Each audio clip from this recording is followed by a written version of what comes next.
Part 3 of the course is SEO strategy. So far we've covered how to design your website and how to optimize your online profiles for SEO. And now we're going to talk about how Google ranks websites and what are the factors that Google considers to determine who shows up at the top of search results. And we're going to go through each of these topics in detail. One that's often overlooked is security. Security is important, and Google penalizes websites that pose a security risk, so we'll talk in more detail about that. So, Google rankings. What matters for Google for ranking your websites? Do you publish high quality content regularly? Talking about the consistency and the quality of the content. Does your website load quickly, under 3 seconds? If your website takes longer than 3 seconds to load, half of the people are leaving your website. Is the information relevant, meaning does it satisfy the searcher's intent? Are you answering the questions that people set out to find the answer to when they made the Google search? Is your website safe and secure? Is it fast and user-friendly on mobile and desktop? And that's not all. There's other things that Google uses to rank your website also, such as do your keywords appear in the body, the URL, and the title tags. So the body is the actual text of the blog or the service page that we're talking about. The URL is the actual website address, and the title tag is your top heading or the title of your article, the H1. Is the page from a high quality trusted source? We're talking about your website's domain authority, and we'll talk in more detail about what that means. Do you have links going to and from your page? We'll talk about internal links, external links, and also backlinks, which are links from other websites. Internal links are links from one page to another page within your website. External links are links from your website to another person's website, and backlinks are links from another person to your website, and we'll talk about each of those in detail. Another factor is time spent on the website. What's your website's bounce rate?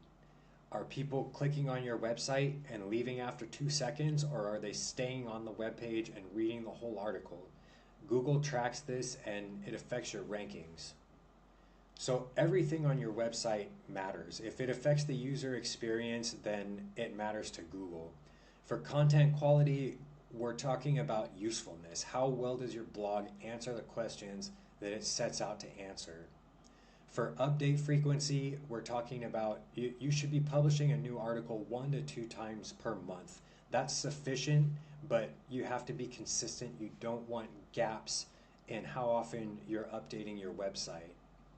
For technical aspects, you want to make sure that your website doesn't have any bugs or viruses, and you also want to make sure that it's fast and mobile friendly, and we'll talk about how to do that in a second.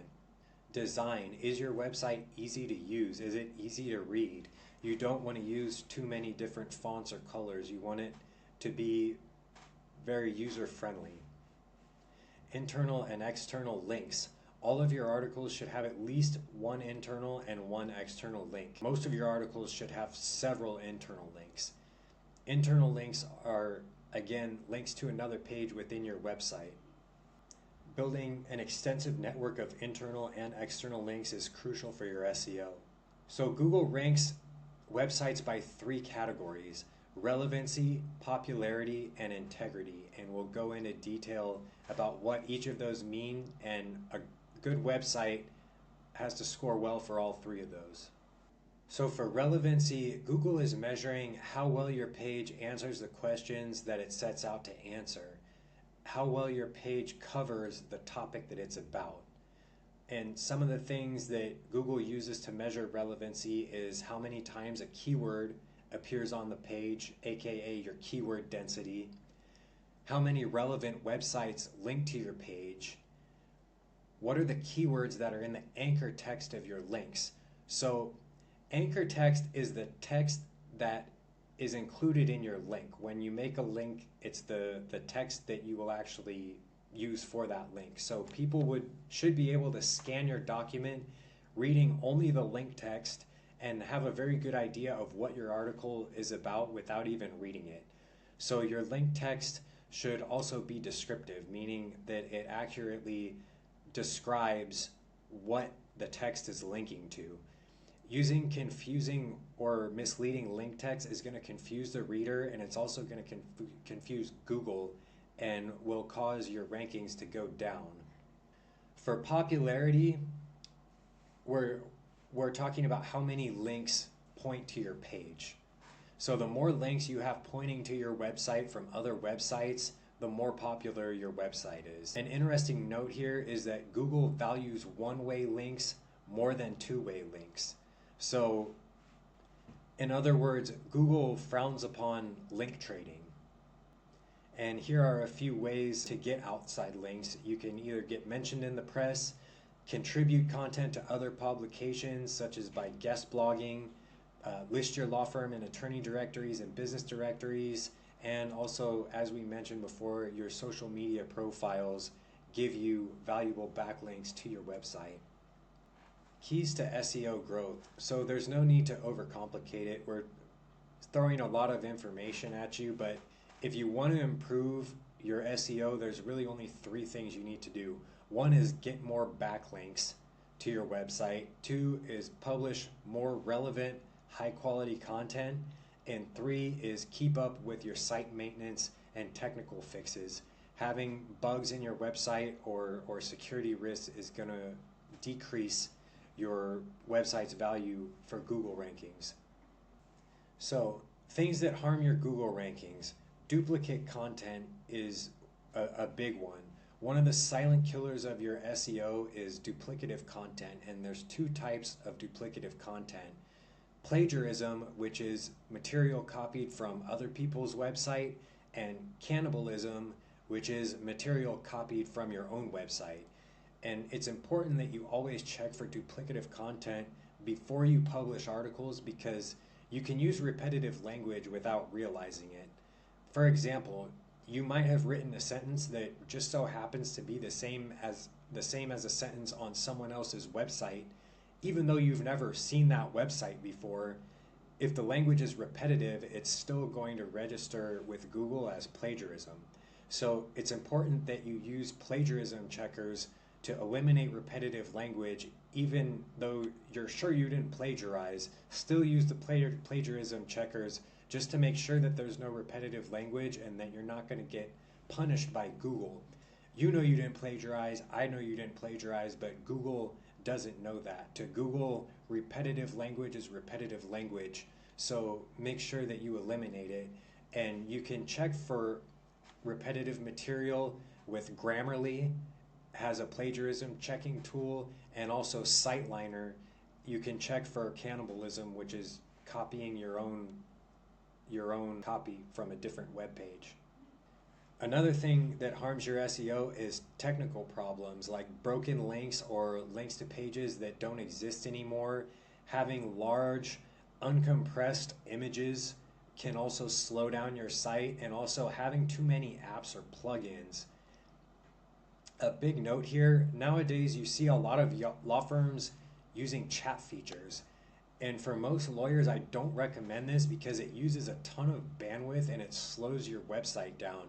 So most of the time, whatever benefits you get from having the chat feature are going to be outweighed by the performance issues that they cause. So if you're using a chat feature, do so at your own risk. Chances are all that you're doing is slowing down your website, which is going to cause people to leave your website and cause your rankings to go down. Moving on to content strategy, an important point here is to focus your content on the types of cases that you want more of. If you're a personal injury lawyer and you want more brain injury cases, then focus your content on those type of cases. If you're a criminal defense lawyer and you want more drug charge cases, then focus your content on those types of cases. So a tip for avoiding cannibalization: rather than having several pages about related topics where you may be repeating some of the material, put all of that material onto a single page.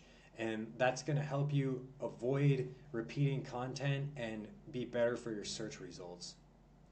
Also, Always link to related pages. Anytime you mention a topic that you've discussed in detail on another page, link to it. So anytime you write a blog, link to your related practice area pages. And also your practice area pages should have links to all related blogs. And you should keep updating them anytime you add new material. Having an extensive network of internal links raises the value of your website and boosts your rankings. So all high value websites have extensive internal links.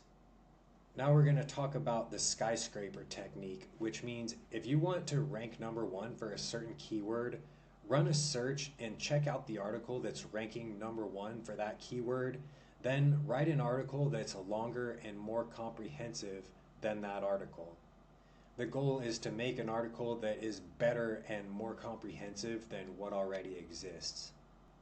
And there's no need to overcomplicate this. There's really 3 main goals with your content. Become a subject matter expert, develop a presence in your local target market using local keywords and topics, and create better content than your competitors.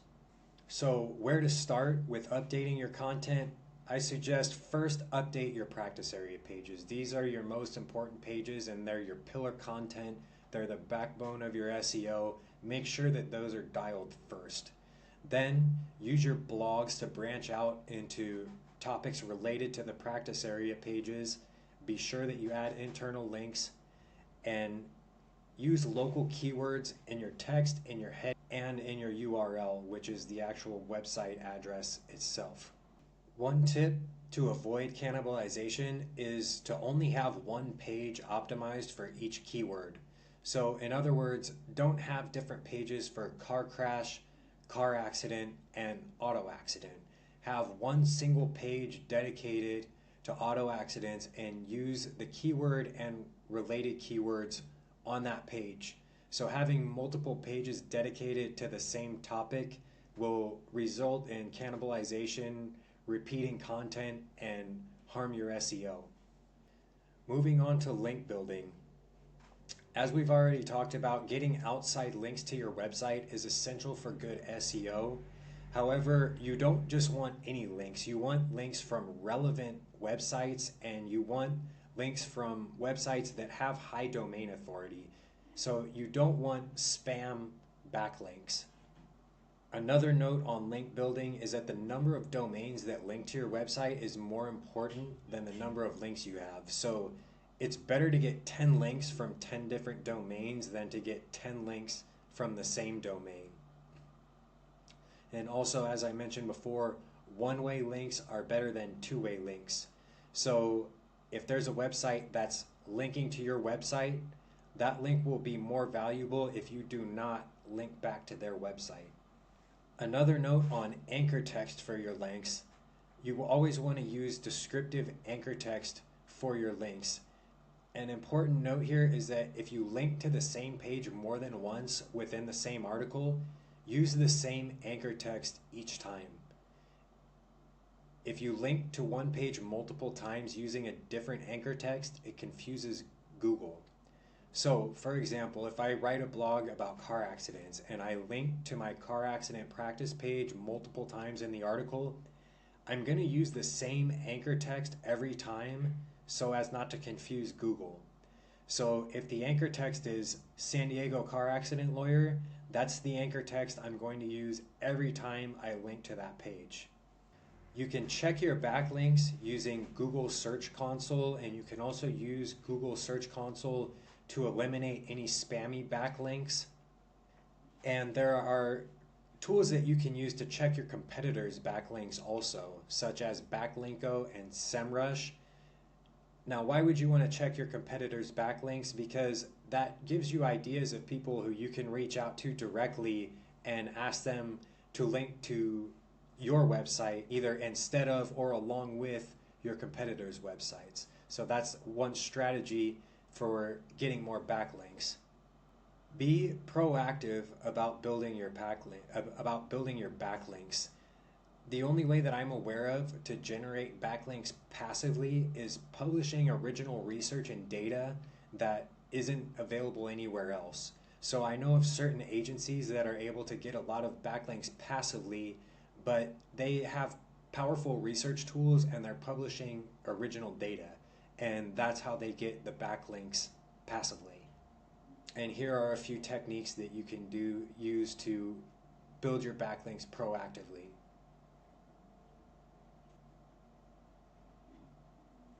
And here's some more techniques for proactive link building: forming relationships with government agencies and higher education institutions like universities, posting job opportunities on job websites, stealing links from your competitors like I already mentioned, looking up what their backlinks are and reaching out to those people directly and asking them for backlinks. And then you can guest blog on related high-ranking websites. So to outrank your competitors, you must have as many or more trusted links as them. So backlinks are very important. Don't sleep on them. They're an important part of your SEO strategy. Moving on to technical SEO. When we talk about technical SEO, we're talking about the overall functionality of your website. So you can use Google Search Console and Google Analytics to track your website and check for abnormalities or sudden changes in how your website's performing. If you see a sudden change in how your SEO is performing, it's possible that there's a technical problem that needs to be fixed. And unless you're someone who's very technically skilled, you'll probably need to contact your developer to run some diagnostics and figure out what the problem is. One important element of technical SEO is your URL structure. An important note about URL structure is to use HTTPS in your URLs because instead of HTTP, because it's encrypted and therefore more secure. We don't really need to go into the details of why, just know that it's more secure if you use HTTPS in your URL rather than HTTP. Whether you use www in front of your website name or not doesn't matter, but just keep it consistent. So if you're going to use www, then always use it, and if you're not going to use it, then never use it. In my case, I don't use it just because it's more concise without it. Now, probably the most important part of your technical SEO is the speed and the mobile functionality of your website.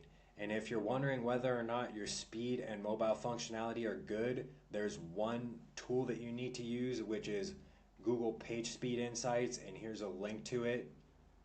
And the goal is for all of your web pages to be loading in 2 seconds or less.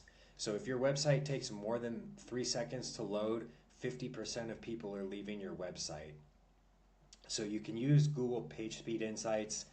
It's going to tell you all about the speed and mobile functionality of your website. If your website is slow, glitchy, or not mobile friendly, then you're losing leads, period.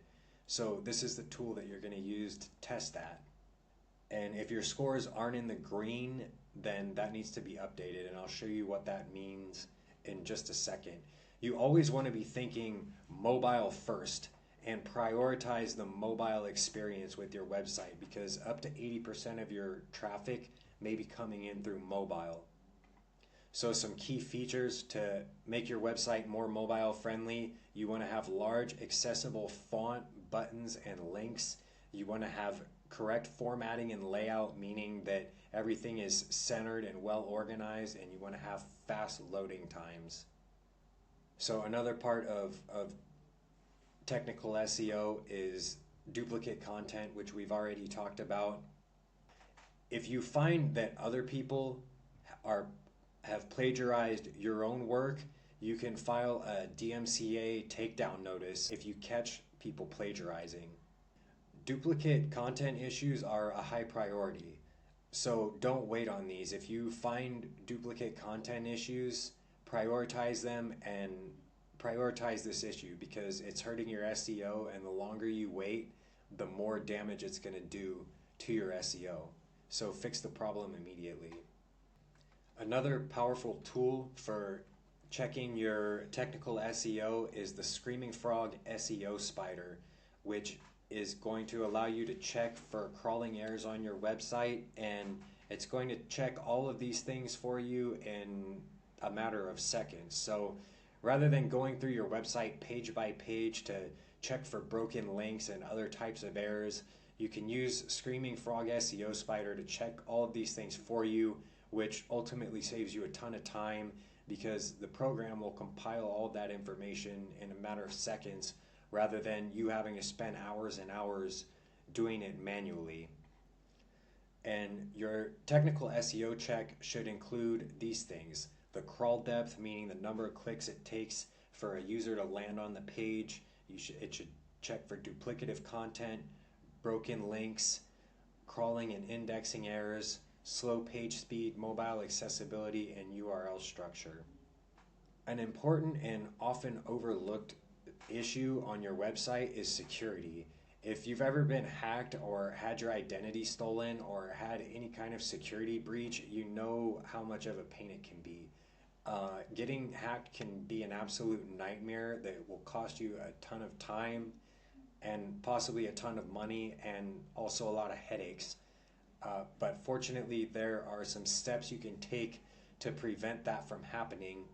One of them is using two-factor authentication to log into your most important accounts. So I would suggest using two-factor authentication for Google and also for your hosting service, whether it's GoDaddy or Hostinger or some other one. And another thing that you can do is back up your website regularly. Make sure that you're regularly backing up your website or that your developer is doing that for you so that in case of a hack, you're not going to lose your whole website and all of your data, because that could be an absolute disaster. I also suggest implementing a cybersecurity program like WordFence to give you further security protections. WordFence is a WordPress plugin, so if you use WordPress, you can use WordFence or another security plugin to further secure your site and prevent hacking and other security risks.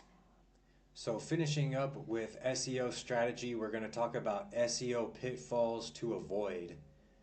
And the biggest one is treating SEO as a one and done.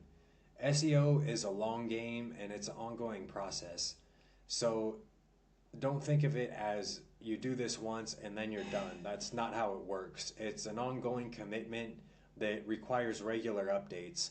So be consistent with your SEO. You only need to post 1 to 2 times per month, but be consistent about it.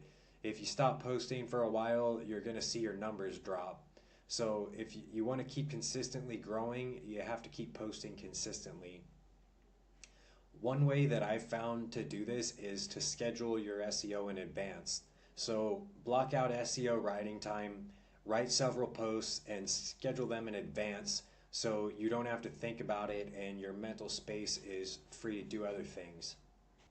Another SEO pitfall to avoid is abrupt starts and stops. If you start and then stop, you lose momentum, and Google punishes that. So be consistent.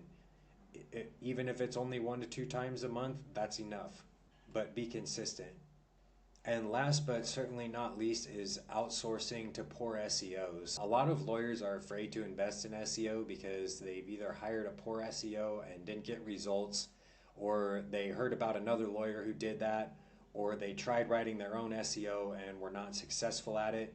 And all of those fears are based in reality. There's plenty of people out there who will be happy to take your money and write average or worse than average SEO for you.